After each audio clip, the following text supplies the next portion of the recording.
Hello everyone, welcome to the first video, one of many that will be dealing with the subject of philosophy. I'm just beginning to study philosophy, and myself being an idiot, I need idiot-proof reading, which is why I'm reading this. The Voyage of Discovery, Historical Introduction to Philosophy, very idiot-friendly reading. And I figure that it would benefit me if I were to both write down my notes and also to show videos of me going over all the main questions of each chapter. Anyway, I'll be going over these study questions that are at the end of each chapter. Right now we're looking at the first chapter, which is dealing with cultural context. It's talking about the very beginning of philosophy, the womb of philosophy, where it came from, the Greek cultural context from which it sprang. The first question is, why were the poets so important in ancient Greek culture? Well, I describe them as being half historians, half priests.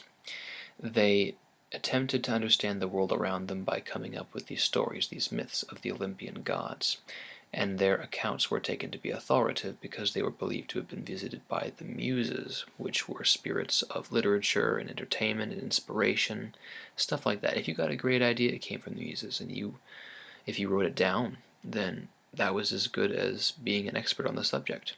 Yeah, that's why they were so important. They were the closest equivalent to scientists of the time. People looked to them for answers, and they gave it to people in the form of stories.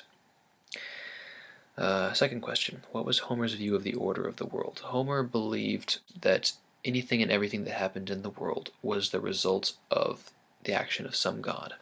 Like, if you were sailing and you displeased Poseidon, the reason there'd be a storm is because, hey, you pissed off Poseidon. Of course he's going to be, causing storms and whatnot. And if you have good weather on the sea, then obviously you're doing something good because Poseidon is pleased with you.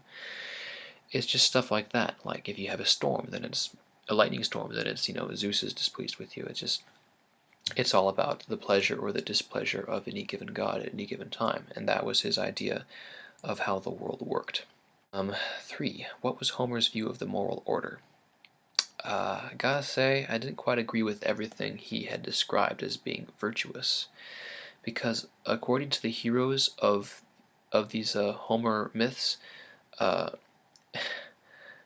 you have like these virtues of strength, honor, experience, and power and wealth. It's not really about a Greek hero.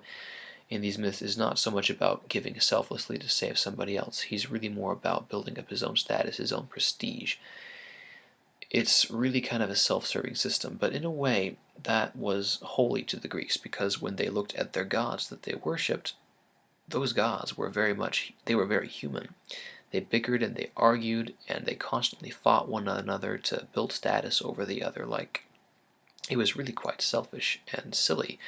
Most of the time the gods are saying, hey, look what my hero can do. My hero can beat up your hero. All about building status. So I guess the heroes were trying to emulate the behavior of the gods by being royal douchebags.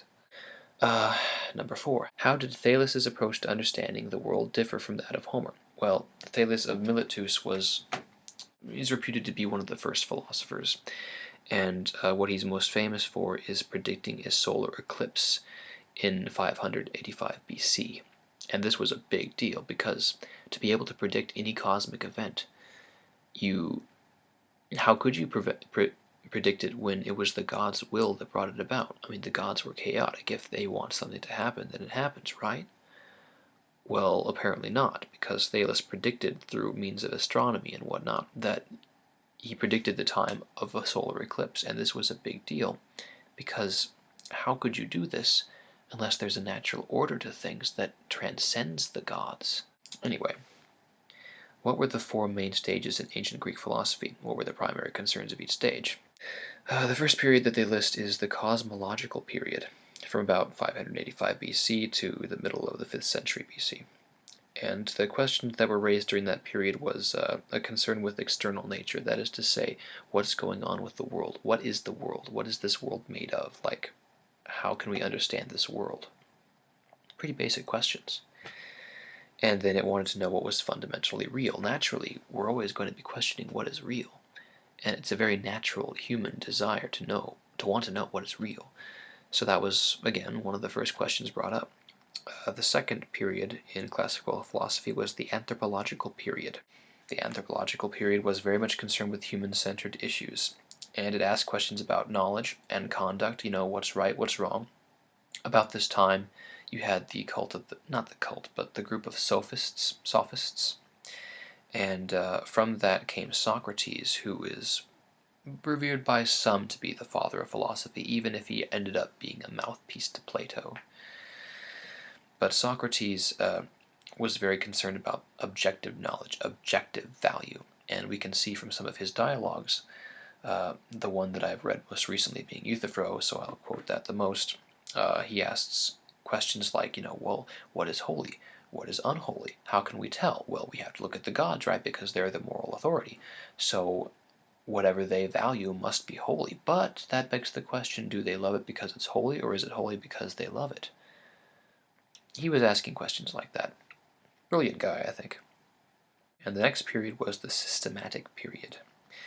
And this was when things got technical, which is... I'm not big on technicality or analytical stuff, so I'm not sure how I feel about this, but this was when they were trying to construct a comprehensive philosophical system. And it was a way of... it was raising all the basic questions, like around this time we had people like Plato and Aristotle, and of course, we all remember them because, they're geniuses. And then the last period in classical philosophical history is the post-Aristotelian Hellenistic Roman philosophy, and that lasted from about 320 BC to 529 AD. So a really long period. About this time you had philosophers like Marcus Aurelius, the good emperor of Rome. This was concerned with very individualistic and practical issues. By this time, I think people were more concerned about, applying the ideas of philosophy to their own lives. They were worried less about a bigger picture, a broader picture, and more concerned with how it affected them. At least that's what I gather from reading this. Metaphysical concerns subordinated to ethical concerns. No idea what that means. Like I said, I'm an idiot. Moving on. And then from that came schools of thought like Cynicism, Epicureanism, Stoicism, Skepticism, Neoplatonism. And this is just a wild stab in the dark because I've got no idea what it is right now, but Neoplatonism sounds like Neoplatoism. I don't know. Anyway, now there's a couple more questions here. We're almost done. Questions for reflection. Homer provides accounts of the nature of the world, morality, and the meaning of human life. Given the account of philosophy in the introductory chapter of this book, which admittedly you haven't read, but I have, and I'll try to explain, in what sense were Homer's views philosophical and in what sense were they not? Well, again, Homer was trying to explain the world through stories. He was groping about in the dark, essentially, but he was still making an honest attempt to try and understand everything.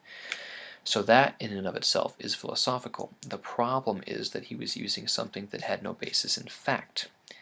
So he wasn't a very good philosopher, but he was a philosopher. He tried, and he worked through poetry.